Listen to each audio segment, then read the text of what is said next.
இந்த விரத உபவாசம் நமது திறன்களை வளர்க்கிறது, மனதை சுத்தப்படுத்தும், ஒருங்கிணைத்து இச்சை சக்தியை வளர்க்கிறது. இது ஒரு சிறந்த மருந்தும் ஆகும். சுவாசத்தில் தாளத்தன்மையை கொண்டு உயிர் சக்தியை இது ஒழுங்குபடுத்துகிறது. சோர்வு, வயிற்று நோய்கள், உடல் பருமன் மற்றும் மன அழுத்தம் ஆகியவற்றை குணப்படுத்தும்.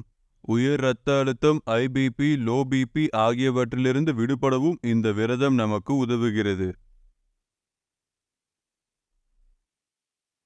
ஒரு குறிப்பிட்ட பணிக்கான விதிகளை கடைபிடிப்பது சாத்வீக விரதம் என்றே அதனை அழைப்பனர்.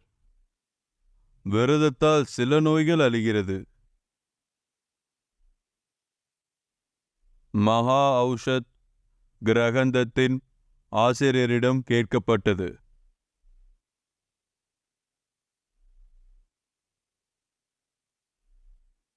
வானத்திலும் பூமியிலும் உற்பத்தியாகாத மருந்துகள் எவை?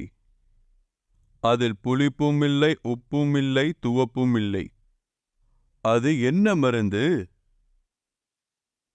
இந்த மருந்தில் எந்தவித பிரம்ம சுவையும் இல்லை. ஆனால் நோய்களை இவை வேரோடு பிடுங்கி எறிந்துவிடும். அந்த மருந்து சந்தையிலெல்லாம் கிடைக்காது, சுவைக்கவே சுவைக்காது.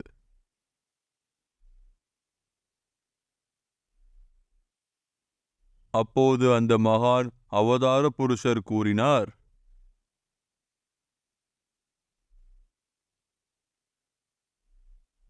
ஷயனம் பித்த சமனம், லங்கனம் ரோகநாசனம். சரியாக தூங்கினால் உஷ்ணம் மற்றும் பித்தம் சம்பந்தமான நோய்கள் குணமாகும். மேலும் விரதம் இருந்தால் அனைத்து வகையான நோய்களும் குணமாகும். லங்கனம் பரம் ஔஷணம். நோய் வந்து உடல் பலவீனம் அடையவில்லை என்றால் விரதம் மற்றும் மௌனம், உயிர் சக்தி தானாகவே அந்த நோய்களை மொத்தம் நீக்கி அழித்துவிடும். மருந்துகளை உட்கொண்டு நாம் என்ன செய்வோம்? சரியாகிவிடுமா? எனர்ஜி வேண்டும் எனக்கு, எனர்ஜி வேண்டும் எனக்கு. எனர்ஜி எனர்ஜி என்ற பெயரில் எத்தனையோ போலி மாத்திரைகளை சாப்பிட்டு அவர்கள் பாவம் நோய்களுக்கு இரையாகி அவர்கள் அகால மரணம் அடைகிறார்கள். வெளிநாடுகளில் இது அதிகம் நடக்கிறது. நமது நாட்டில் 15 நாட்களுக்கு ஒரு முறை ஏகாதேசி விரதமும், சில சமயங்களில் பண்டிகை, அதிலும் முக்கியமாக பஞ்சகவ்யம். பஞ்சகவ்யம் 2 முறையில் செய்யப்படும். பஞ்சகவ்யம் எலும்பு நோய்களை குணப்படுத்தி மனம் புத்தியின் தோஷத்தையும் நீக்குகிறது.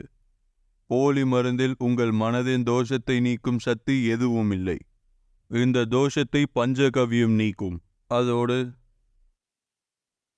பலவற்றை சித்திரவதை செய்து அவற்றை கொன்று அவற்றின் துகள்களால் தயாரிக்கப்படும் பல மருந்துகள். இப்பொழுது அசூரி வைத்தியத்தில் உங்கள் மனம் புத்தியை தூய்மைப்படுத்தும் சக்தி அதற்கு இல்லவே இல்லை.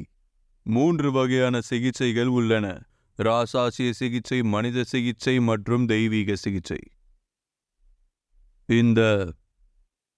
இந்த உலகத்தில் பலவற்றை சித்திரவதை செய்து துன்புறுத்தி அதிலிருந்து தயாரிக்கப்படும் மருந்துகள் அவையெல்லாம். இப்போது கேப்சியூலை நாம் உண்ணும் போது உயிரினங்களின் துன்புறுத்தல் உள்ளது. ஜெலட்டின் விலங்கு பொருட்களால் தயாரிக்கப்படுகிறது. ஜெலட்டின் கேப்சியூல் தயாரிப்பதில் பயன்படுத்தப்படுகிறது. நீங்கள் கேப்சியூலை சாப்பிட வேண்டும் என்றால் கேப்சியூலின் மேல் கவரை கழற்றி உள்மருந்தை நீங்கள் பருகுங்கள். இல்லையேல் மனம் புத்தியை கீழே வீழ்த்திவிடும். மிருகங்கள் வன்முறையில் கொல்லப்படும் போது அவைகள் சந்தோஷம் அடைவதில்லை. அந்த விலங்குகள் கலவரம், பழிவாங்கும் எண்ணம், பயமேக்கம் நிறைந்தது. துடிப்பும் அதில் நிறைய உள்ளது மற்றும் துக்கம் நிறைந்ததாக இருக்கும். எனவே அவை அனைத்தும் நம் மனதை அசுத்தப்படுத்தும். எல்லாவற்றையும் இம்சைப்படுத்தி தயாரிக்கும் மருந்துகள் அசுர சிகிச்சையாகும். ஆம், அசுர சிகிச்சை. ஆம், மாசுபடுத்தாத பொருள் அலோபதியில் கூட மனிதாபிமான சிகிச்சைகள் உள்ளன.